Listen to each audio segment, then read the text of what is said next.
Hi everyone, আশা করি সবাই খুব ভালো আছো। আমি নীলাশা নিয়ে চলে এলাম নতুন আরও একটা ভিডিও। আজ তো একটা বিশেষ দিন, সেই জন্য আমাদের ওপরও টুকটাক কাজের দায়িত্ব পড়েছিল। তো বাজারের কাজটা মিটিয়ে আমরা চলে আসি মিয়া মোড়ে, মানে আমি আর বড় বোনও। এসেই তো আমরা এই কেকটা নিয়ে নিই। এটার নাম ছিল ফ্লাওয়ার ড্রিমি কেক। কেকটা তো ভীষণই সুন্দর ছিল। তা বাদেও নিচে আরও একটা স্কাই কালারের কেক ছিল, সেটাও খুব সুন্দর, তবে সেটা নিয়ে নিই, সাইজে একটু ছোট ছিল। আমি সবসময় যে দোকান থেকে ফুল নিয়ে থাকি সেই দোকানে চলে আসি।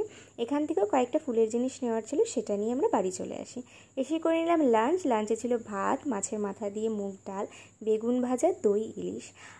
আর এদিকে দেখো, যার বিয়ে তার হুঁশ নেই, পাড়াপড়শির ঘুম নেই। যাই হোক, ছাড়ো। তারপরে ছিল ঝালঝাল মাটন কষা, চাটনি, পাঁপড়। কেকটা আনার পর তো ফ্রিজে ঢুকিয়ে দিয়েছে।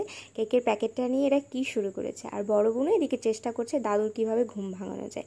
এইভাবেই আমরা কাজ শুরু করে দিলাম ডেকোরেশনে। তো ডেকোরেশন তো ডান। আমার কাজ কিন্তু এখানেই শেষ না। আমাদের বাড়িতে যদি নিজেদের মধ্যে কারোর বার্থডে হয়ে থাকে, সুন্দর করে থালা সাজিয়ে দেওয়ার দায়িত্বটা কিন্তু আমারই থাকে। তো এটা আমি খুব খুশি মনেই করে থাকি। তো তোমাদেরকে তো বলাই হয়নি আজ হলো আমার এই ছোটো বোনটার বার্থডে। সব কিছু গুছিয়ে দিয়ে আমিও টুক করে রেডি হয়ে চলে এলাম। আমাকে কেমন লাগছে অবশ্যই কমেন্ট করে জানি। বুনুর ফটোশ্যুট হয়ে গেল, তারপরে হলো আশীর্বাদ। আর তারপরে চলে আসে আমার বুনু, যে 2-3 দিন ধরে ওয়েট করছে কেক কাটবে বলে। তো সেই কেক কাটিংয়ের মুহূর্ত।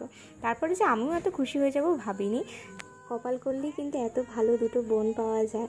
তো আমার ইউটিউবে যে 1K কমপ্লিট হয়েছে, সেই জন্য আমার বড় বোন আমাকে এত সুন্দর একটা সারপ্রাইজ দিয়েছে। আমি তো ভীষণই খুশি। আর তোমাদের যদি আমার ভিডিও ভালো লেগে থাকে, তাহলে ভিডিওটাতে একটা লাইক আর চ্যানেলটা একটা সাবস্ক্রাইব করে দিয়ে আসতে হবে। আসি, টাটা।